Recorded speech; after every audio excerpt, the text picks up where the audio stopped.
While he was still speaking, Judas, one of the 12, arrived. With him was a large crowd armed with swords and clubs, sent from the chief priests and the elders of the people. Now, the betrayer had arranged a signal with them. The one I kiss is the man. Arrest him. Going at once to Jesus, Judas said, "Greetings, Rabbi," and kissed him. Jesus replied, "Do what you came for, friend." Then the man stepped forward, seized Jesus and arrested him. With that, one of Jesus' companions reached for his sword and drew it out and struck the servant of the high priest, cutting off his ear. "Put your sword back in its place," said Jesus to him, "for all who draw the sword will die by the sword. Do you not think I could call on my Father, and he will at once put at my disposal more than 12 legions of angels? But how then would the scriptures be fulfilled that say that it must happen in this way?" In that hour, Jesus said to the crowd, Am I leading a rebellion that you've come out with swords and clubs to capture me? Every day I sat in the temple courts teaching, and you did not arrest me. But this has all taken place, that the writings of the prophets may be fulfilled. Then all his disciples deserted him and fled.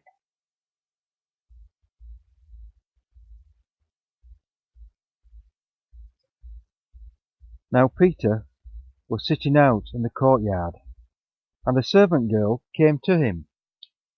"You also were with Jesus of Galilee," she said. But he denied it before them all. "I don't know what you are talking about," he said. Then he went out to the gateway, where another girl saw him and said to the people, "There, this fellow was with Jesus of Nazareth." He denied it again with an oath, "I don't know the man." After a little while, those standing there went up to Peter and said, "Surely you are one of them, for your accent gives you away." Then he began to call down curses on himself, and he swore to them, "I don't know the man." Immediately a cock crowed. Then Peter remembered the words of Jesus, "Before the cock crows, you will disown me 3 times." And he went outside and wept bitterly.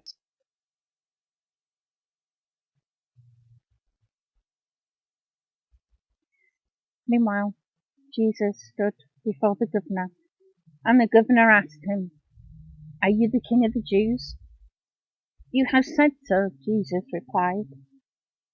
When he was accused by the chief priests and the elders, he gave no answer. Then Pilate asked him, "Don't you hear the testimony they're bringing against you?"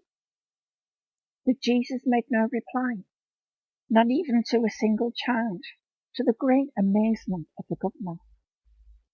Now it was the governor's custom to release one prisoner at the festival. At that time they had a well-known prisoner whose name was Barabbas. So when the crowd gathered, Pilate said to them, "Which one do you want me to release to you? Barabbas or Jesus, who is called the Messiah?" But he knew it was out of self-interest that they'd handed Jesus over to him. While Pilate was sitting on the judge's seat, his wife sent him this message: "Don't have anything to do with that innocent man, for I've suffered a great deal today in a dream because of him."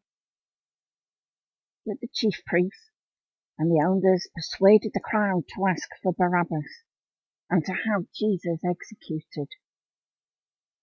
"Which of the two do you want me to release to you?" asked the governor.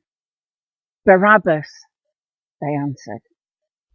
What shall I do then with Jesus, who is called the Messiah? And they all answered, Crucify him. Why? What crime has he committed? Asked Pilate.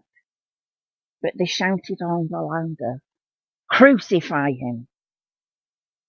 When Pilate saw that he was getting nowhere, that instead an uproar was starting, he took the water and washed his hands in front of the crowd.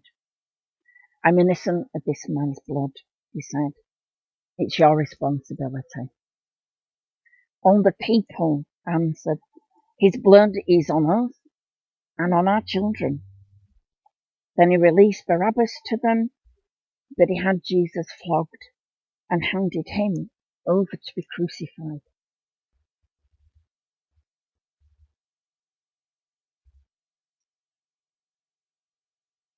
Then the governor's soldiers took Jesus into the Praetorium and gathered the whole company of soldiers round him.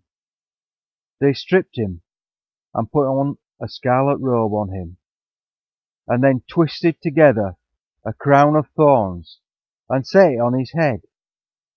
They put a staff in his right hand and knelt in front of him and mocked him. Hail, King of the Jews, they said.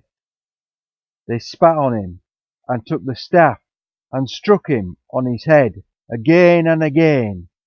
After they had mocked him, they took off the robe and put his own clothes on him. Then they led him away to crucify him.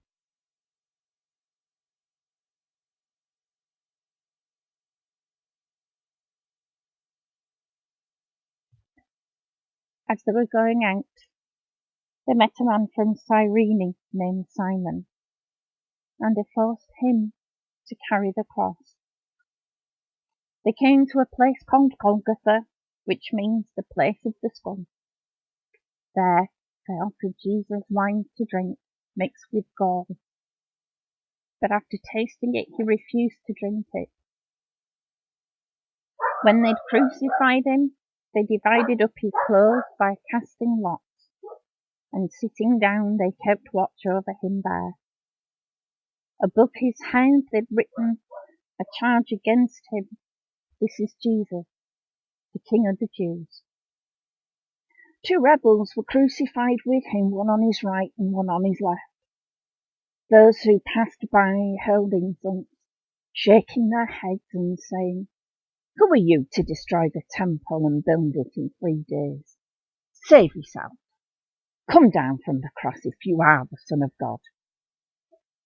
In the same way, the chief priests, the teachers of the law, and the elders mocked him. He saved others, he said, but he can't save himself. He's a king of Israel.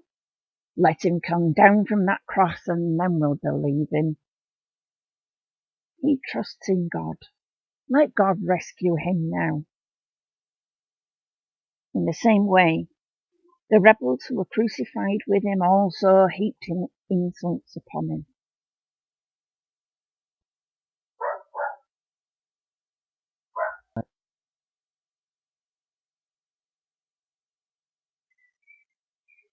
From the 6th hour until the 9th hour, darkness came over all the land. About the 9th hour, Jesus cried out in a loud voice, Eloi, Eloi, lama sabachthani, which means, my God, why have you forsaken me? When some of those standing there heard this, they said, He's calling Elijah. Immediately, one of them ran and got a sponge. He filled it with wine vinegar, put it on a stick, and offered it to Jesus to drink. The rest said, Now leave him alone. Let's see if Elijah comes to save him. And when Jesus had cried out again in a loud voice, he gave up his spirit. At that moment the curtain of the temple was torn in two, from top to bottom. The earth shook, and the rocks split.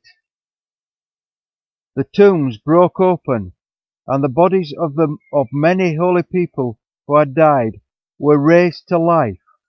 They came out of the tombs, and after Jesus' resurrection, they went into the holy city and appeared to many people. When the centurion and those with him who were guarding Jesus saw the earthquake and all that had happened, they were terrified and exclaimed, "Surely he was the Son of God." Many women were there watching from a distance. They had followed Jesus from Galilee to care for his needs. Among them were Mary Magdalene, Mary the mother of James and Joseph, and the mother of Zebedee's sons.